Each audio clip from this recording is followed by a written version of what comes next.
tens of thousands, hundreds of thousands of people. Tremendous family. Just an impactful person in every phase of his life. Every phase. Husband, father, grandfather, coach, mentor. The balance of when to push us versus when to go to the other side and build confidence. The gamesmanship, the management of the program, how to treat people in the program, surrounding the program, and then even the external groups that follow the program, touch the program. He was masterful at that. The best ever. I mean, take the wins out. He was the best ever at that. I would not be here had he not given me a chance. Somebody's got to give you a chance. He was really one of few that would have given me a shot. There was not a long line. His presence daily, you guys felt it. We felt it. The fans felt it. I felt it when he was in the dugout in May, and you felt it. I went and saw him a couple of weeks ago. For Carol, like, this disease is relentless. It's difficult. What she endured, what the family endured for the last several months, it obviously went quickly, was tough. For him to be here in May, and when I saw him, he still had that presence, even in a condition that was challenging, to say the least.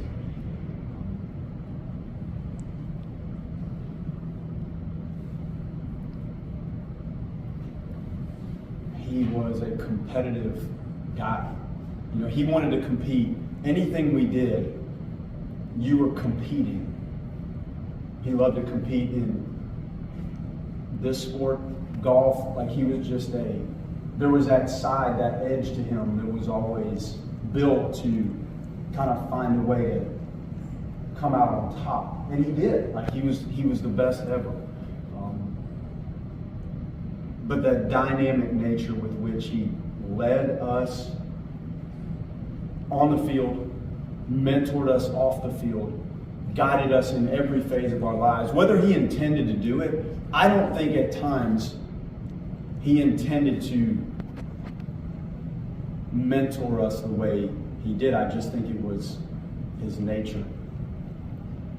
When I got done, I would go up to his office thinking one day, you know what, I'm not a great player. This is going to come to an end probably too quickly for me professionally, so what's next? And I spoke at the Capitol yesterday, and I interned in the Senate. I'm like, what am I going to do here, like, when this baseball ends? But I also would intern in his office just because I'd sit there and not leave. I just wanted to soak it up. And he probably looked at me at times, just how long are you going to stay? But I would just sit there and try to soak up the knowledge and the presence that he had. And just a remarkable person. Coach, leader, father, spiritual, emotional person. Trusted us. The balance of push versus trust, when to step on the gas and push the group or an individual, and when to instill confidence is the balancing act I think we all face as coaches, because you have to do both. And I thought he was the best at that balance. And because of it, he made the game feel easy because of how he promoted things during our training and our workouts. But the class, the integrity, the way he treated everybody, he's the best. If you guys have questions, I could talk all night about it. Do you remember the first time you met 11? I went to camp at Levy Park when I was probably 7 or 8 years old.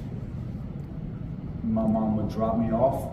I loved it. Like the players, if I start to name the names, I'm probably going to leave people out that helped coach it at Levy Park. We'd have a hamburger lunchtime. The snow cone truck would show up at the end, and I loved it. We'd slide on Friday, break out the hoses and slide. And this is all I ever wanted to do. Like, all I ever wanted to do was play for him on this field. That's it. From 8, 9, 10, we'd walk down. My parents lived 3 blocks away. We'd walk down here. I'd watch the games. It's all I ever wanted to do. So that was the first time. And then I played with Junior. Like, along the way, we'd play against each other and on all-star teams. We didn't go to the same school, but I think, just along the way, growing up, I was around him. I'd sneak into the cages and hit here, and I think he finally figured out I was jumping the fence to come in here and hit, which is fine. Maybe that helped me along the way, find a way to get here. And all I wanted to do once I was here was win a national championship for him. That's it. That's all I wanted to do. Love the teammates. Like, next week, I'm going to see some of these guys. That's what I wanted to do. Like, I wanted to walk off the field for him with that. And now I hope I can do it as the coaching. But when it all, from age 8 to age 22, wanting to play here and then wanting to win it for him there, like, it crushed me. My senior year crushed me walking off that field. For him. For him.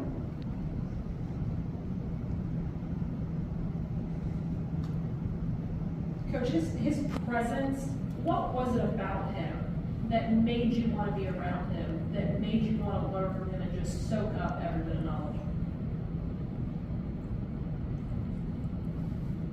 Well, from a tactical and information standpoint, you knew that this was a different level of thinking about the game. Like, he had it. And I was a student of the game even at a younger age. And when I first became a part of the program as a player, I really got it then.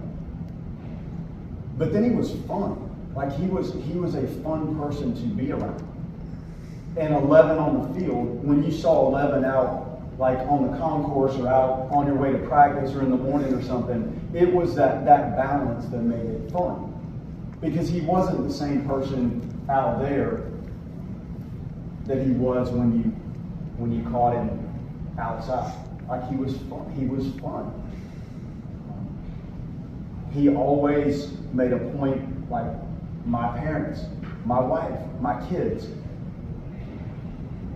He always remembered them and asked about him. And it wasn't just to ask about him, like, he really cared and wanted to know. So I think when you lump it all together, it's just every facet of him made you comfortable when you're around him. You just want to be around him. I wish I played golf with him. I don't think one time, I would have liked to just do that. Around the golf, let's go. Because I think that would have been the ultimate in fun and how much you liked it. Since the announcement, there's been, a huge outpouring on social media in particular. A lot of people who met him once had a Mike Martin story. What is it about him? It seems like he had a knack to just treat everybody the same, make everybody feel special. He did. He had it. He had it. Like, it's hard to explain it, but he had the charisma the presence, the look, the way he carried himself, it was it. He had it. Like if people say, I think imitation is the most sincere form of flattery, every one of the players that walks in here next weekend can imitate him. And it's because you like him so much that you almost created the things he told you. You wanted to say it in his voice. And I think that says a lot about what we thought. And I finally got to the point, he laughed. I finally talked like him to him. And that was when I was finally comfortable enough to actually do it. But that was kind of a fun moment. And he couldn't stop laughing. So, Coach, yesterday at the Capitol, you said a couple words in your speech about Coach Martin, and that was probably an hour or two before the announcement came out. One, were you aware at the time that he had passed, and if not, you can tell us about that first moment we found out. I did not know at the Capitol, and I really don't know when that happened. You felt an emptiness because this stadium, this city, you feel that he's ingrained in this. So it hits you hard when you realize that he's in a better place, no doubt. But when you realize that presence and that feeling is no longer physically it's not going to be here, that's what hit me. I know this was tough. This is a tough disease. I know it was very difficult on Carol. That's what I thought about the most, is there's an emptiness here, and what she has been through. I mean, just thoughts and prayers. I tell her that as often as I could, and still do. That was difficult. It was hard, and she was there every minute that she could be by his side. But it was a hollow, empty feeling, like to look at the scoreboard and see his picture there and his name, knowing that he's not going to step foot in here again was very difficult. On that aspect, was it harder to have the scrimmage just to go practice to come out here, or was it just knowing what he wanted? Was that a motivating factor? He would 100% want us to practice.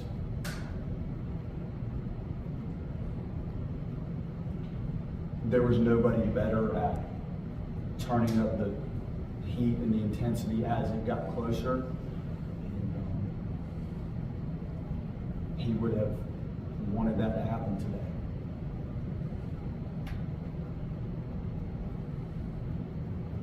I feel for Carol, Junior, Mary Beth, Melanie, on what they went through for the last several months. That's what's on my mind as much as practice, anything else, because I know that's tough, and I saw it, and I'm so thankful I went to see him a couple weeks ago. I wanted to go, and I'm glad I did. Anything else, Mike? Coach, I already know you want to let us share a lot of memories. As of right now, what's the most memorable moment that you've had with 11? Would you like to share with us?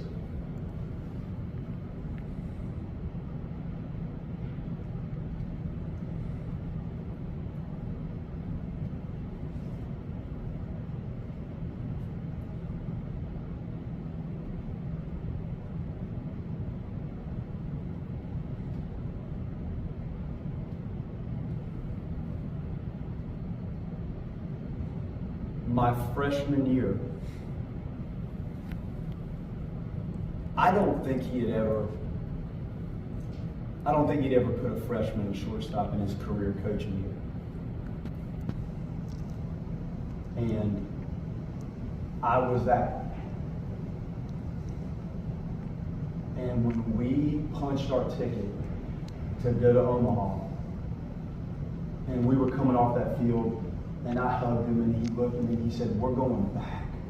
And he looked at me like, I finally felt like I helped that guy reach that goal, and he looked at me in the eye, and like that meant so much to me at that moment, right here. That's probably the initial moment as a player. There were other things. There's a lot. I could sit here for hours and tell you things, but that one stood out to me because I felt like I earned truly his trust and helped him accomplish something that he wanted more than anything else in his life, in his career of baseball, in his professional life, is to get there. And I felt like I helped him.